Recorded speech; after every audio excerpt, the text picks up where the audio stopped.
Hello Saviors, welcome to another video. In this video we will go over the healer tank support build for Singularity and Challenger mode. And before we get started, remember to like, comment, and subscribe. This allows me to defeat the YouTube algorithm and allows me to provide more videos like this for viewers like you. In this build guide, we're going to discuss the build itself, the skills required, the attributes that you should be getting, and then we'll shift on over to equipment. I'll go over the cards, the equipment stats, and lastly, a bit of gameplay discussion.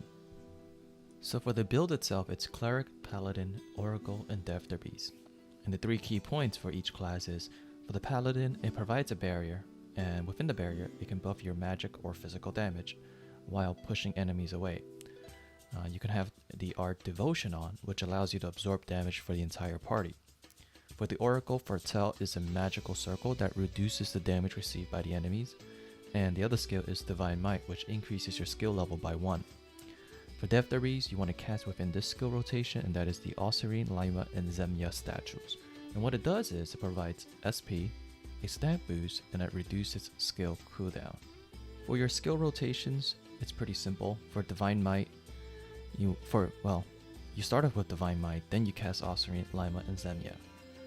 And then you want to keep Divine Might up with barrier, and you want to cast Divine Might within the barrier. This allows 100% uptime. And on cooldown, you want to cast Foretell and Osirine, which provides a reduction in damage.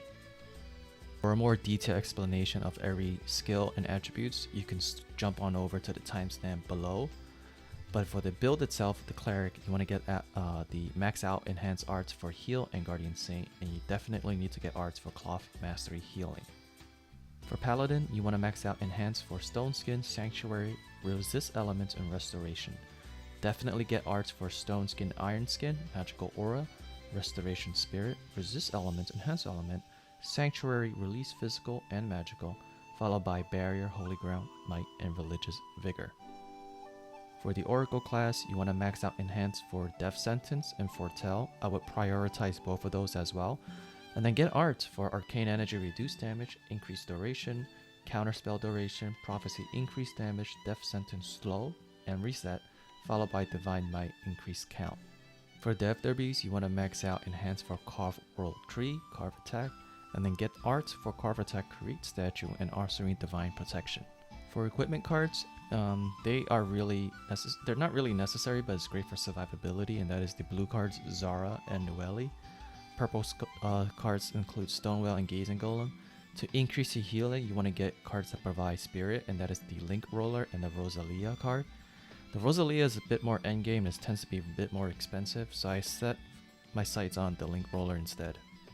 For the cheapest entry in terms of equipment investment, you can either go with cloth or plate. I'm currently using the Event Ski Eclipse Varna set, and the Ski Eclipse Varna provides the Akrova skill, which is a magical circle skill that provides healing and damage.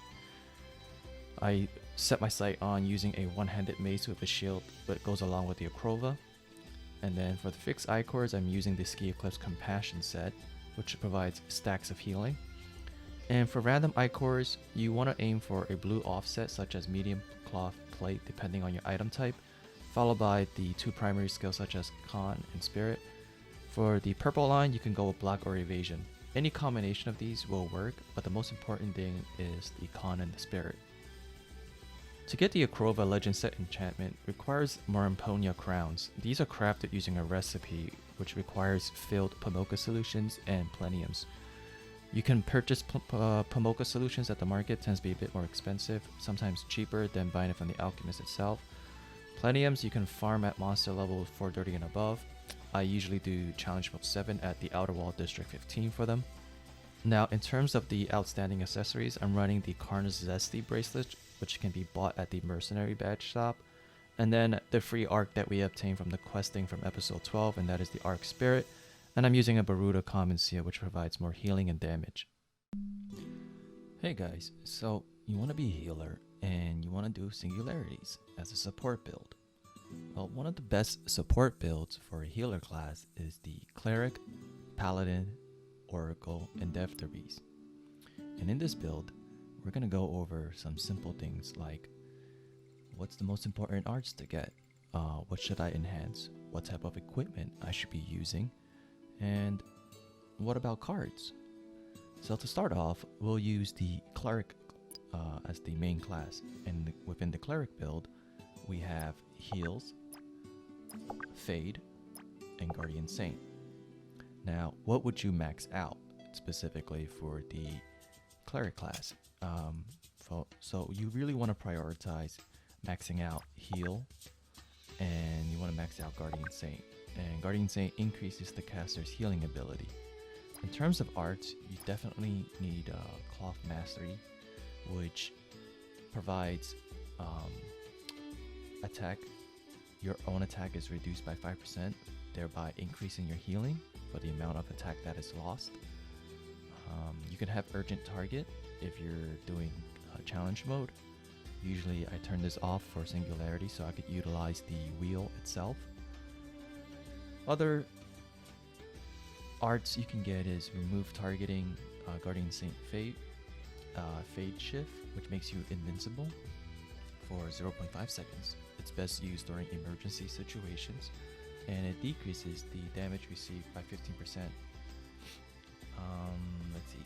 Cure is also good to have, so I left it at 4. Removes debuffs. Heal Linger, so if you continuously heal somebody, you get more heals. Guardian Saint, again, increases healing.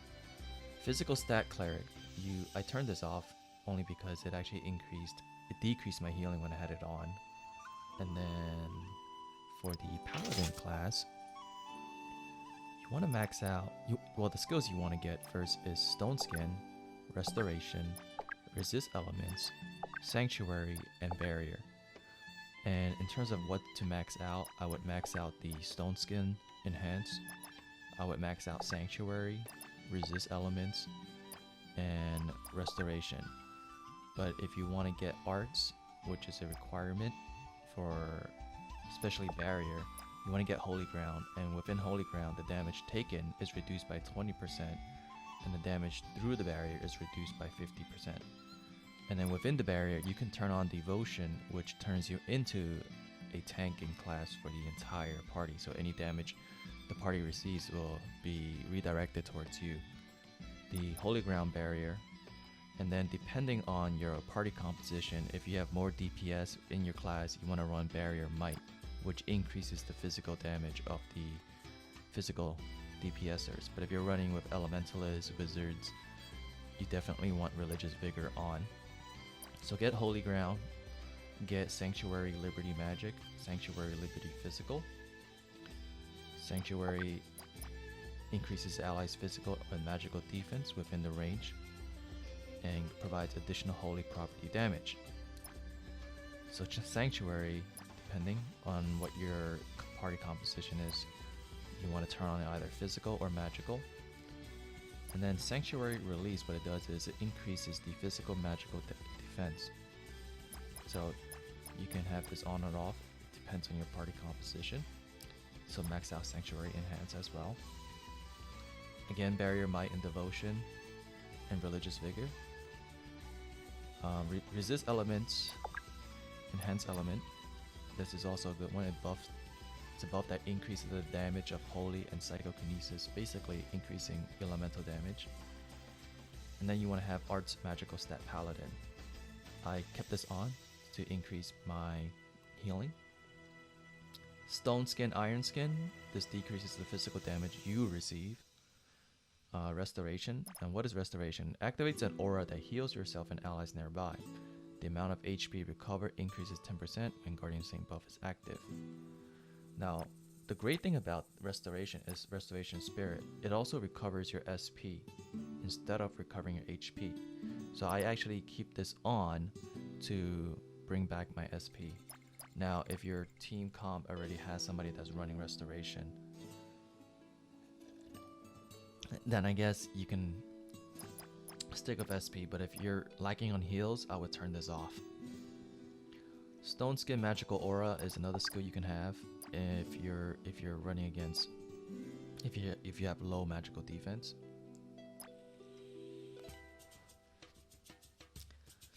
And for Oracle, you definitely want to get Arcane Energy, Counterspell, Prophecy. So Arcane Energy applies an Arcane Energy buff to you and your party members. The buff records your current SP and stamina, and if the amount of stamina and SP consumed during the buff is higher than the one recorded, it is all restored. Another way to get back your SP, in other words your mana. And for this one, you want to get Arcane Energy Reduced Damage and Arcane Energy Duration. This increases the duration, and this reduces the damage received by enemies. Counterspell removes enemy magic circles and summons another magic circle that reduces the damage taken by enemy magic attack. Again, this is a situation if you're running against a boss that specifically has magic circles. This is a good spell to use. Prophecy makes nearby party members immune to removable debuffs temporarily.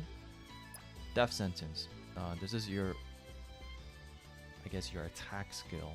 Announces your enemy's death, largely increasing the damage received by them. If the target is a boss monster, duration and damage increasing effects are cut in half. So for this one, you definitely need Death Sentence Slow. It decreases their movement. Death Sentence Reset reduces the duration of Death Sentence, but resets the cooldown if the enemy dies. So ideally, you want to cast this when the enemy is alive, and once they die, cooldown is removed and you can recast again. So you can see now why this is one of your primary attack skills. You're not really doing damage, but if your team members are killing enemies, this is really useful. The other skill to get is Divine Might. Definitely max this out because this will provide party members an additional skill level. Any increase in level, I believe, past 10 will increase the duration. You can get Twist of Fate. Deals a fixed amount of damage to the target based on his maximum HP, and then it's hit or miss. I rarely use this, but it's good to certain levels where you can, exceed damage cap. If your party members are doing challenge mode, this will help clear faster.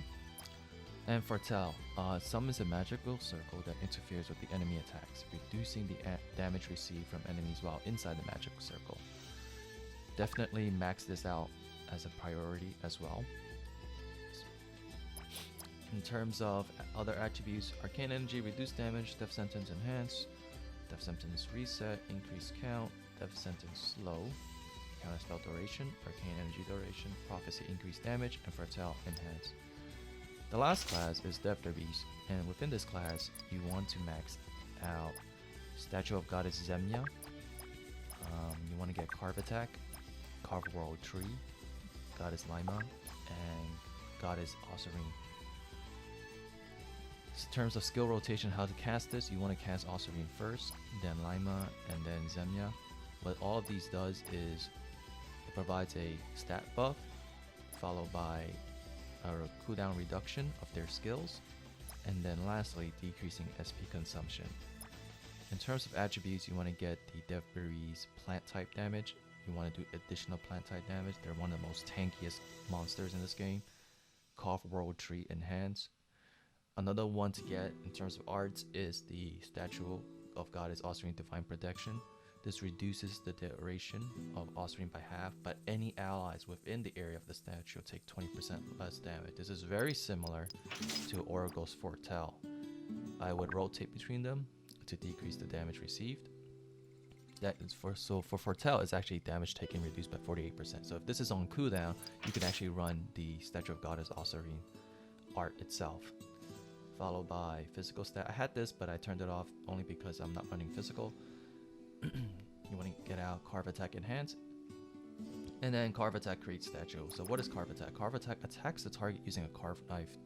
Plant type damage takes additional bonus damage. This is actually really useful again against plant type enemies. And then Carve World Tree, what does it do? Creates a divine world tree that silences nearby enemies, reducing their invasion. Another good one. Now keep that in mind that all of these skills that we just discussed require certain item consumptions, and that is it will consume Just Lotus, Holy Powder, Sculpting Wood, and Holy Water. And I'm going to switch on gears over to equipment itself. So for equipment, I'm running the cloth set of Ski Eclipse Varna, and these are event items specifically. So it is Enhancement 11 with Transcendence 10, and within this, you want to get the legend set Arkrova. So what does Arkrova do? It creates a magical red circle, increases the damage of the allies within the range of the circle by 60%, and recovers their HP in amount equal to 0.1% of their attack. It also reduces the damage received by the caster. Now, Arkrova will consume the Nesterium, which is another item that you must have in your inventory. The Nesterium. You can purchase this from the alchemist in town. Let's see here. The Nesterium. So keep that in mind. Accessories, I'm running the Zesties, which can be purchased from the Mercenary Badge Shop. I'm running the Spirit Arc. In terms of seal, I'm using a common seal. And Ichors. For Ichors, you want to run Con, Spirit, and if you're running a tank build, which is definitely, you want to get the blue offsets, and that is medium type and cloth type. Now some tankers will run plate set, so then you don't want the cloth offsetting, you definitely want the cloth, plate offsetting. And then for the purple lines, you can either go with block or evasion. You can't go wrong with any of them. I'm running Con, Spirit, block, and a blue off type. And for my shoes, I'm actually running the medium and cloth offset. In terms of your fixed Ichors, you want to get the Ski Eclipse Varna Compassion. Now, what does Compassion do? If you have all four, it gives Benevolence, which increases the healing stacks 5 times. So you're increasing your healing damage, your healings for your entire party. Lastly, in terms of cards, I usually run Zara and a Link Roller. I don't really have anything here at the moment, but if you are running blue cards, you can run the Nueli and Zara cards as well. In terms of purple cards, you can run Gazing Golem, Stone Whale, and the Sisters. I usually run Prodded Horse to increase my healing. I don't really have anything else that does better than that at the moment. And definitely run one-handed mace with the shield. The shield provides additional defense, and the mace has high physical damage. So when you're actually using the cloth mastery,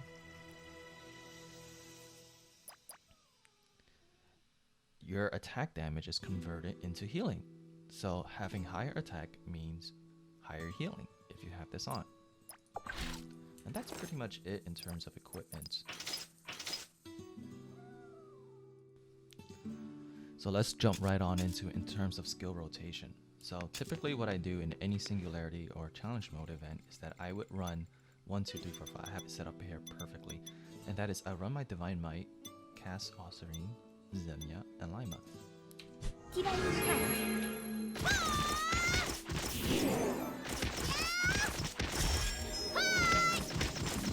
And most of these skills you just do on cooldown.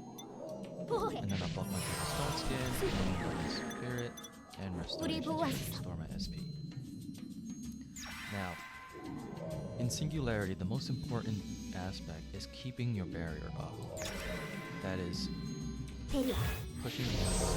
That is a must requirement.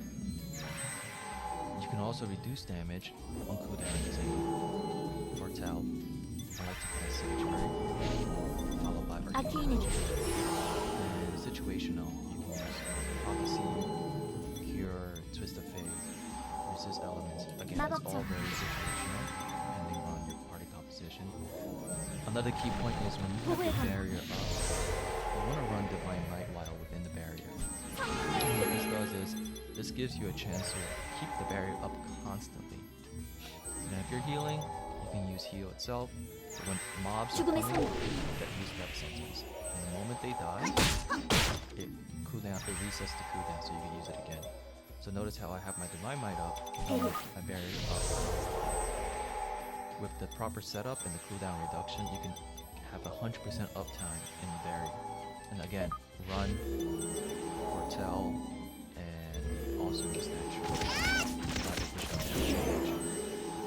Now if you're in a situation where you have trouble keeping up heals, I would remove urgent targeting and use the wheel itself to determine who to heal. And this might take a little getting used to, but it actually provides better heals. So let's say I remove an armor piece and put it back on, and I want to heal myself. 113,000 heals.